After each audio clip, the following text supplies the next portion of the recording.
본 우리 에스겔에서는요. 에스겔은 남유다의 제사장의 아들이었습니다. 제사장의 아들. 제사장의 아들이라 하면 그러면 에스겔은 어느 지파 사람일까요? 레위 지파 사람입니다. 네. 제사장은 그 레위에서 제사장이 뽑히기 때문에 레위 지파였습니다. 바벨론 1차 침공 때 에스겔은 바벨론의 포로가 됩니다. 첫 번째 1차 침공 때 포로로 이제 끌려간 지 5년 후의 이야기인 것입니다. 바로 이제 포로로 끌려가서 바로 이제 하나님의 임재가 일어나는 것이 아니라 5년 후에 이 환상과 그 하나님의 그 말씀들이 이제 에스겔에게부터 임하게 되는 것이죠.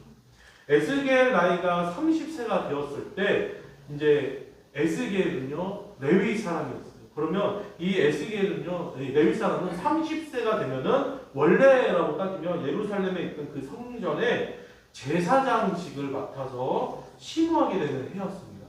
아버지가 제사장이었기 때문에 이 에스겔도 이제 제사장의 역할을 하게 되는 거예요. 30세 때요. 30살 때. 그래서 원래 나이는 이렇게 제사장에서 그 맡은 직분을 감당해야 했지만 지금 어디로 와 있습니까? 바벨론으로 포로로 잡혀와 있는 것입니다. 그래서 그때 유대 난민들이 살고 있는 그 강가에서 에스겔은 환상을 보게 됩니다. 환상. 30세 그가 제사장의 직분으로서 그 일들을 감당할 나이가 됐을 때 포로로 잡혀간 그 강가에서 유대 난민들이 살고 있는 그 강가에서 환상을 보게 되는 것입니다. 폭풍과 큰 구름 가운데 네 천사가 서 있습니다. 그들의 얼굴을 보니까요. 사자의 얼굴, 사람의 얼굴, 황소의 얼굴, 복수기의 얼굴하고 있다고 합니다. 그리고 날개는요 6개가 있고요. 그 아래는 수레가 왔다 갔다 하고 있다고 합니다. 천둥이 치고 구름이 좌우에 있고 그들 위에 말로 할 수 없는 그 보좌가 있는데 그 안에는요 사람의 형상이 있었다고 합니다. 근데 그 영광과 광채가 얼마나 대단한지 눈이 부시는 상황이었어요. 에스겔 2장 3절 말씀에 내게 이르시되 에스겔이 하는 말입니다. 내게 그의 말씀이 임하였다. 인자야 내가 너를 이스라엘 자손 곧 패역한 백성 나를 배반하는 자에게 보내노라. 그들과 그 조상들이 내게 범죄하여 오늘까지 이르렀나니 하고 마음이 굳은 자니라. 내가 너를 그들에게 보내노니 너는 그들에게 이르기를 주 여호와의 말씀이 이러하시다 하라라고 이렇게 하나님의 말씀이 임재가 있는 것입니다. 사로잡혀온 이 포로로 남유다 백성들은 그 백성들에게 에스겔에게 가서 전하라 그들을 고발하라 라고 이렇게 말을 하는 것입니다. 유다가 왜 바벨론으로부터 심판을 받았는지 그들은 왜 하나님께 이런 상황이 펼쳐졌는지 몰랐습니다. 왜 자신들이 바벨론에게 포로로 잡혀갔는지. 유다 집하면 누가 있는 집합니까? 다윗의 집합이에요. 하나님께서 사랑하시고 왕으로 세우시고 시온의 영광을 가득히 하는 그 선택받은 그 왕족 사람, 그 다윗의 지파였단 말이에요. 근데 그들조차도 지금 포로로 잡혀가 있는 것입니다. 왜 이런 심판이 우리에게 있는지 그들에게 고발하라 라고 얘기하는 거예요. 깨닫게 해라 라고 얘기하는 것입니다. 그들은 말씀해 보니까 그들은 마음이 굳어져 있었다고 합니다.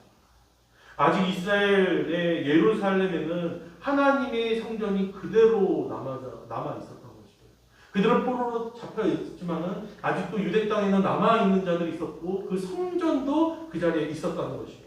그들이 살고 있는 그 모든 터 위에 아직 건물들은 그대로 남아 있었습니다. 하지만 에스겔에게 하나님께서 말씀하십니다. 임박한 심판에서는 이 모든 것들을 내가 무너뜨리리라.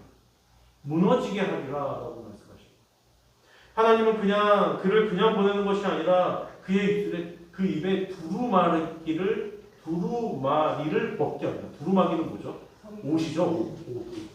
두루마리 이렇게 옛날에는 그 율법서 선지서서가 어떻게 보면 두루마리로 돼 있었어요. 이렇게 이 말려 있는 이 족자 이렇게 말려 있는 거죠. 근데 그 두께가 이만씩 하는 거예요. 속에 넣어서 먹게 하시는 것이에요. 두루마리는요 뭘 이야기하냐면 하나님의 말씀을 이야기하는 것입니다. 그가 하나님의 말씀을 먹었기 때문에 그의 입술에서 무엇이 나올까요? 이제 하나님의 말씀이 나오기 시작하는 것이에요. 하나님의 임재 가운데 그의 입술에서는 이제 자신의 말을 하는 것이 아니라 자신의 생각을 이야기하는 것이 아니라 하나님께서 임재하심으로 주시는 그 말씀이 그의 입술 속에서 터져 나올 것입니다. 이스라엘에게 그 강팍한 마음을 가진 그 자들에게 그의 하나님의 말씀을 이제 전하게 되는 것입니다. 그가 선지자로서 하나님 앞에 부름받은 이유도 하나님의 말씀을 전하는 것에 있었다는 것이에요. 하나님은요, 에스겔을 하나님의 말씀을 전하기 위해서 택하셨다는 거예요. 그리고 보내십니다. 하나님 말씀이 이 두루마리가 얼마나 맛있던지 뭐라고 얘기하냐면요, 꿀처럼 달았다라고 얘기해요. 꿀처럼. 우리 성도님도 꿀 드셔보신 적 있으세요? 맛이 어떠세요? 달죠. 근데 하나님 말씀이요, 꿀처럼 달았다고 이렇게 얘기해요. 하나님 말씀을 사모하는 자에게는요, 하나님의 말씀이 꿀같이 달다고 느껴지는 것입니다. 내가 하나님 말씀이 너무 좋은 거예요. 와, 진짜. 이 하나님 말씀이 나한테 어떻게 임하실까? 또 이것이 어떠한 깨달음이 있고, 또 하나님의 말씀이 얼마나 나를 위로할까라고 하는 그런 마음과 생각이 있으면 어떤 마음이 들까요? 그 음성을, 말씀을 듣고 싶을까요? 듣고 싶을까요? 듣고 싶은 거예요. 너무나 듣고 싶은 거예요. 그러니까 그걸 학습 고대하다 보니까 이 말씀이 꿀처럼 달게 느껴지는 것입니다. 너무 맛있다는 것 이것이 실제로 먹어서 마시는 것이 아니라 나에게 가르쳐 주신 그 위로와 그 가르쳐 주시가 깨달음이 있기 때문에 이것이 달다고 얘기를 하는 거죠. 말씀을 분별하게 하시고 깨달음을 주시기 때문에 달다는 것입니다. 달다. 성도님들 막 지치고 힘드실 때 뭐가 딱 땡기세요? 단 거. 맞아요. 단 거. 단 거 같은 거. 초콜릿 좋아하시거나 아니면 사탕을 드시거나 아니면 믹스 커피. 예? 뭐 드시나요? 단 거 막 땡기잖아요. 근데 그거 딱 먹으면 어떻게 되세요? 막 갑자기 눈이 번쩍 떠져요. 뚜렷하게 보이는 거고. 그래서 저도 가끔 이제 교회 오면 약간 피곤하지 않습니까? 원래 믹스커피, 제가 믹스커피 안 마시거든요. 시원하게 땡겨요. 그래서 마십니다. 그러면요, 이게 피로가 좀 가셔요. 하나님 말씀이요. 그러니까 이 말씀이 어떻게 느껴지냐면, 나를 막 이렇게 소생시키는, 막 힘이 되는 거예요. 하나님, 그처럼 이게 달게 느껴지는 것입니다. 전혀 공감 못하시는 그런 표정으로. 그거 먹어봐야 알겠거니 이런 표정인데, 그렇게 우리가 단 걸 먹으면 막 이렇게 안에서 막 도파민이 올라오고 막 당도 치솟으면서 갑자기 막 이렇게 눈이 뜨는 것처럼 네, 하나님의 말씀이 그렇게 힘을 준다는 것이에요. 하지만요, 이 말씀이요, 우리에게 그렇게 단과 같이 꿀송이처럼 느껴지기도 하지만은 하나님의 말씀은 날카로운 검과 같습니다. 찔림이 있고 괴로움이 있고 하나님 말씀이 왜 괴롭게 느껴질까요? 하나님 말씀을 받아들여서 내가 나를 쳐야 하기 때문에 아픈 거예요. 찔림이 돼요. 그래서 힘들기도 합니다. 히브리서 4장 12절 말씀에 하나님의 말씀은 살아있고 활력이 있어서 좌우의 날선 어떤 검보다도 예리하고 혼과 영과 및 관절과 골수를 찔러 쪼개기까지 하며 또 마음의 생각과 뜻을 판단하나니라고 이렇게 말씀하십니다. 내가 하나님의 말씀을 살려고 노력하는 사람들에게는 그 말씀이 달게 느껴지지만은 내가 하나님의 말씀을 거부하고 내 의가 살아가고 내 뜻대로 살아가는 하는 그런 사람에게는 그 말씀이 검과 같이 느껴지는 것입니다. 지금 하나님의 말씀을 듣고 괴로워야 할 자들에게 에스겔은 하나님 말씀 누구한테는 꿀과 같아요. 에스겔한테는 꿀과 같은 거 너무 좋고 하지만은 그걸 거부하는 사람들에게는 검으로 나아가는 것입니다. 그들에게 그들의 혼과 영과 골절과 관절과 골수를 쪼개 그 심판의 말씀을 그들에게 전해야 되는 그런 상황을 에스겔에게 지금 당면에 있는 것입니다. 에스겔은요 하나님의 말씀에 순종하면서 전했을까요? 전했을까요? 전했어요. 하나님의 말씀에 순종하면서 전합니다. 중요한 것은요 하나님의 말씀에 순종함에 있는 것입니다. 하나님의 말씀을 듣는다고 해서 그것들을 전하지 않는다고 하면 그냥 묵혀 놓고 쌓아놓고 멀리 쌓이게 하는 거예요. 아무 역사가 일어나지 않고 아무 힘을 발휘하지 않습니다. 하지만 그거 듣고 나가면서 전하고 그 행동이 뒷받침될 때 하나님께서 임재하시고 일하시는 역사가 일어나게 되는 것입니다. 에스겔도 하나님의 말씀을 순종하면서 전했습니다. 강박한 마음을 가지고 있다 하는 그들에게 마음이 굳어진 자들에게 향하여서 11절 말씀에 이렇게 이야기합니다. 세번역 성경에는 이렇게 얘기하는데요. 그들은 새 가죽을 얼굴에 뒤집어 쓰고 있다. 그들은 고집센 자들이다. 그들은 나의 말을 들을 생각이 없다. 차라리 외국어를 사용하는 외국인들에게 너를 보낸다. 면 너의 말을 들을 것이다. 라고 이렇게 표현합니다. 그들이 뭐라고 얘기합니까? 새 가죽 얼굴을 뒤집어 쓰고 있다고 얘기해요. 그들은 고집이 센 사람들이다. 고집 센 사람들 한번 만나보신가요? 본 적이 있으신가요? 말이 통하나요? 안 통하나요? 안 통하나요? 했던 말 또 하고 했던 말 또 해도 들을 생각을 귀를 닫고 있어요. 그러면서 어떤 얘기하죠? 자기 얘기만 계속 얘기합니다. 그러니까 하나님 말씀에 아무리 얘기를 해도 자기 말만 하고 있는 거예요. 하나님 말씀은 아직은 아니에요. 그건 아니죠. 제가 생각했을 때 이렇게 저렇게 이렇게 얘기하는 거예요. 그들은 나의 말을 들을 생각이 없다라고 하나님께서 한탄하시면서 이야기를 합니다. 어제까지만 해도 나의 사랑하는 백성이었어요. 그들은 하나님의 말씀을 실제로 목격을 했고 그들의 조상들은 그 출애굽을 해서 광야 생활을 해서 가나안 땅에 들어가는 그 하나님의 임재와 하나님의 인도하심과 이끄심을 모두 겪었지만은 그들의 자손들, 그 이스라엘 백성들을 선택한 그 백성들은요 하나님의 말씀을 들을 생각을 하지 않은 것입니다. 차라리 외국어를 사용하는 외국인들, 이방인들에게 너를 보냈다면 차라리 그들이 너의 말을 들을 것이다. 사랑하는 우리 하나 성도 여러분, 듣든지 듣지 아니하든지 하나님께서 맡겨주신 일에 순전하게 나아가시는 우리 성도님들 되시기를 소망합니다. 우리가 전하는 것이 그들이 듣든지 안 듣든지 우리는 하나님 말씀에 순종하면서 나아가야 된다는 것입니다. 강박한 마음을 가진 자들에게, 굳은 마음을 가진 자들에게 무엇을 한다는 건요 큰 용기가 필요한 것입니다. 우리가 이것을 어디서 느낄 수 있는 것이냐? 전도할 때 많이 느낄 수가 있어요. 전도할 때 사람과 사람을 대면하잖아요. 이 사람 아는 사람도 아니에요. 친분이 있는 사람도 아니에요. 생판 처음 보는 사람이에요. 근데 그 사람한테 갑자기 가갖고 이야기를 해야 되고요. 말을 붙여야 되고요. 예수님을 전해야 돼요. 그럼 그 사람이 막 긴장하고 막 거부하고 또 어떤 사람이 강박한 사람들은요 막 승질을 내면서 막 가는 사람들이 있어요. 또 어떤 사람들은요 요즘에 세상이 너무 훌륭하니까 막 손살이 치면서 가는 사람들이 있어요. 아니면 우리가 하는 행동을 막 장난처럼 이야기하는 사람들이 있어요. 막 비하는 분들. 저는 전도할 때 최대한 웃으려고 합니다. 왜냐면 웃지 않으면 겁을 먹으시기 때문에. 어저께도 제가요 일부러 꽃을 막 양손에 이렇게 들고 가는 거예요. 일부러. 그러면서 활짝 웃으면서 꽃 좋아하세요? 꽃 좋아하십니까? 우리 하나 교회에서 나왔는데 꽃 좋아하시는 거 하나 가져가십시오. 이렇게 얘기해요. 그러면 제 얼굴 보면서요 약간 이렇게 정색을 나한테 왜? 막 등치 어저께 정장 입고 왔었거든요. 근데 등치 크고 정장 입은 사람이 그렇게 하니까 긴장을 하는 거예요.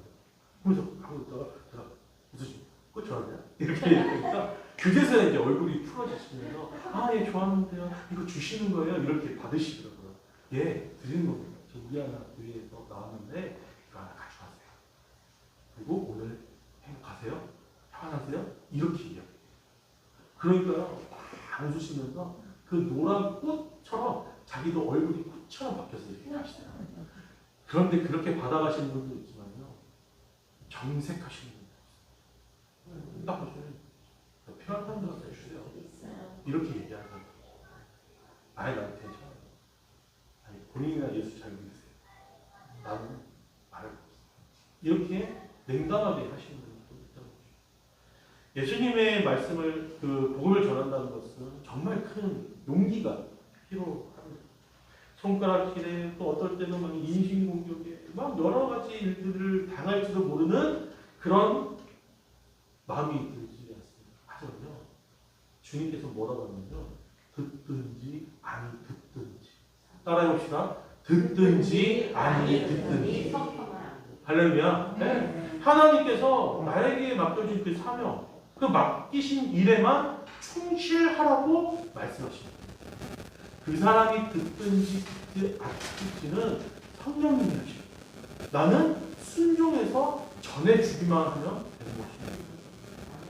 그러니까 에스겔에도요 이렇게 이야기하는 거예요. 그들은요 새 가죽을 쓰고 고집도 세고 듣지 않은 애들이야. 하지만 듣든지 아니 듣든지 전하라.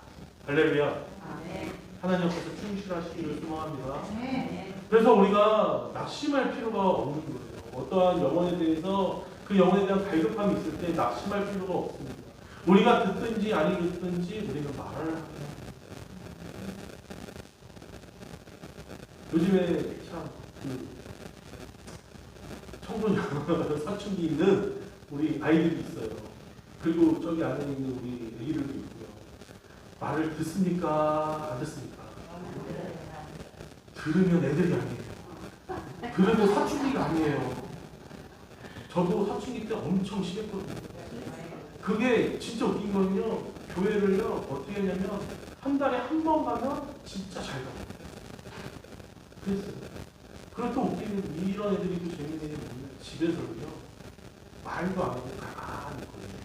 밖에서는 엄청 막 신경이 들고 막 발대하고 있는데 집만 가면요 입 싹 닫고요 문 팍 닫고요 음악만 크게 틀거나 아니면 컴퓨터만 하고 왜 경험해 보셨나요? 근데 중요한 건요 부모님이 하는 그런 말들요 다 그 마음의 머리에 심으십니다. 듣든지 아니 듣든지 권면하시기를 소망합니다.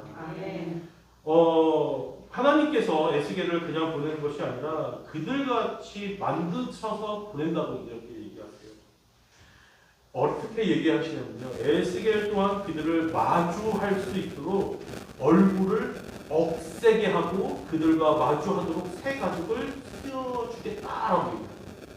재밌지 않아요? 이 사람들은 새 가죽을 쓴, 아니 안 보려고 새 가죽 쓴 사람들인데 나도 너를 그렇게 만들어서 그들을 보낼 거야. 그러니까 그들이 얘한테 듣든지 아니 듣든지 하는 거예요. 에스겔한테 네 말을 아무리 막 자기 얘기를 해도 얘는 하나님 말씀만 이제 전하게 하는 거예요. 그가 아무리 공격하고 아무리 이렇게 찌르고 뭘 해도 어떤 비난을 말을 해도 이미 에스겔 얼굴은 새 가죽을 뒤집어 써서 그들 가운데 있는 거예요. 그들의 음성을 듣는 것이 아니라 누구의 음성을 들을까요? 하나님의 음성을 듣고 나아가게 하신다고 합니다. 또 이마에는요 바위 돌보다 더 굵게 하여 금관석을처럼 만들어서 그들 앞에 빛나게 하고 떨지 않게 만드시겠다고 이렇게 얘기하십니다. 사랑하는 성도 여러분, 하나님께서는요 그 사명을 주시는 자에게는요 그냥 내보내시지 않고 내모시지 않는다는 거예요. 뭐냐면 그가 그 일들을 이행하고 수행할 수 있도록 감당해낼 수 있도록 준비시킨다고 이렇게 말씀하시는 거예요. 말씀으로 준비시키고 담대함을 주고 용기를 주십니다. 그리고 말씀하십니다. 듣든지 아니 듣든지 정말. 우리가 하나님 앞에서 잡고 가야 하는 마음은 이 세상에 대해 우리가 맡겨주신 일에 그 감당하는 것입니다. 듣지 않아든지의 그런 그 반복적인 그 반응에 우리가 실망하는 것이 아니라 하나님께서 주신 그 맡겨주신 일에 감당하면서 순종하는 것만 하나님을 기억하신다는 것이에요. 그렇게 나아가야 될 줄 믿습니다. 그러신 우리와 성도님들 되시기를 소망합니다. 그가 이렇게 이스라엘 백성들에게 전파를 하는 거예요. 듣든지 아니. 어쩔 때는 행위 예술처럼 막 이렇게 복음을 전파하기도 하고 하나님 심판을 전파하기도 하고 모래로 막 성을 쌓아갖고 그림자 놀이처럼 막 이상한 인형 놀이처럼 해서 이렇게 하나님의 말씀을 심판을 전파합니다. 그렇게 1년의 시간이 흘려서 그가 환상 중에 하나님의 그 성전 환상을 또 보는데 하나님의 그 성전 뜰 안에서 이스라엘이 우상을 섬기고 장로들은 어두운 곳에서 가증한 일들을 벌이고 여인들도 우상을 섬기며 가증한 일들을 하나님의 그 성전 앞에서 아무렇지도 않게 하나님을 의식하지 않고 하는 그 모습들을 보게 됩니다. 거룩해야 할 성전은 이제 우상들을 섬기는 곳이 되었고 하나님의 집인 성전은 더 이상 하나님이 거하실 수 없는 더러운 곳이 되어버립니다. 제사장들과 그 여인들이 그곳에서 하나님의 이름을 더럽히는 행위들을 버리는 것입니다. 하나님께서는 그곳이 더럽혀졌기 때문에 거룩한 성전이 아니기 때문에 그곳을 떠나기로 하십니다. 하나님의 보좌가 성전에서 나와 동쪽으로 이동하시면서 나가는 모습을 에스겔에게 보여주시죠. 하나님은 성전을 떠나셨습니다. 하지만 하나님은 성전을 떠나셨지만 이스라엘을 떠나시지 않으셨다는 것입니다. 끝까지 바벨론 포로된 자들과 함께 하심을 보여주십니다. 계속해서 에스겔을 통해서 이스라엘에게 심판에 대해서 그리고 주변 국가들에 대해서 하나님의 그 심판의 메시지를 계속해서 전하게 하시는 거예요. 만약에 하나님께서 떠나셨다면요, 이스라엘이 어떤 상황을 하던 어떤 짓을 하던 방관하셨을 거예요.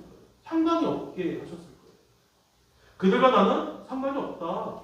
그들이 죄 받을 거 그냥 죄스러운 대로 살아라.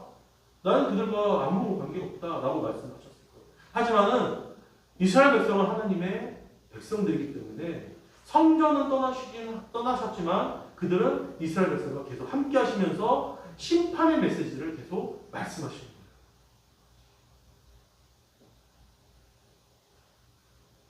하나님의 마음은 이렇습니다. 에스겔을 통해 말씀하시면서 그들이 다시 주님께로 돌아오기를 원하셨던 것입니다. 그렇기 때문에 1장에서 봤던 그 강가에서 에스겔이 목격했던 그 천사의 모습, 그것은 곧 하나님이 포로로 잡혀간 이스라엘과 함께 하심을 내가 여기 있다라는 것을 보여주시는 하나의 증명하시는 이미지인 것입니다. 하나님은 이스라엘이 포로로 잡히고 이스라엘이 하나님을 떠났지만 그럼에도 불구하고 이스라엘을 가만히 놔두는 것이 아니라 그 흩어진 이스라엘 민족을 다시 예루살렘으로 돌아오게 하시겠다고 말씀하십니다. 11장 19절 말씀에요. 이렇게 말씀합니다. 내가 그들에게 한 마음을 주고 그 속에 새 영을 주며 그 몸에서 돌같은 마음을 제거하고 살처럼 부드러운 마음을 주어 내 율법을 따르며 내 규명을 지켜 행하게 하리니 그들은 내 백성이 되고 나는 그들의 하나님이 되리라. 아멘. 지금 새로운 메시아가 일어나서 이스라엘을 다스릴 것이라 라고 이야기합니다. 새 마음을 가진 새 이스라엘을 지금 이야기하고 계시는 것이에요. 그들을 내버려 두는 것이 아니라 그들을 율법을 따르게 하고 나의 백성 되게 하겠다고 이렇게 말씀하십니다. 그러면서 에스겔 37장에 그 에스겔 굴짝의 그 마른 뼈들이 소생되게 하는 것을 보게 되는 것이에요. 이것은 영적으로 마른 뼈와 같은 이스라엘 그들에게 하나님의 영을 새롭게 부어주셔서 살게 하시는, 소생시켜 주시는 그 환상을 보여주게 하는 것입니다.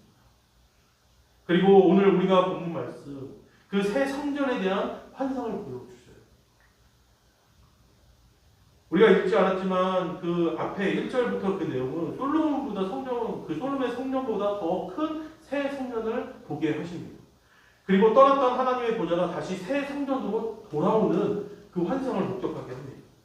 그리고 그것에서는 이전과 다른 새로운 제사, 예배의 모습이 시작될 것이라고 알려주시고 또 모든 것이 새롭게 변화되고 회복될 것을 보여주시는 것입니다.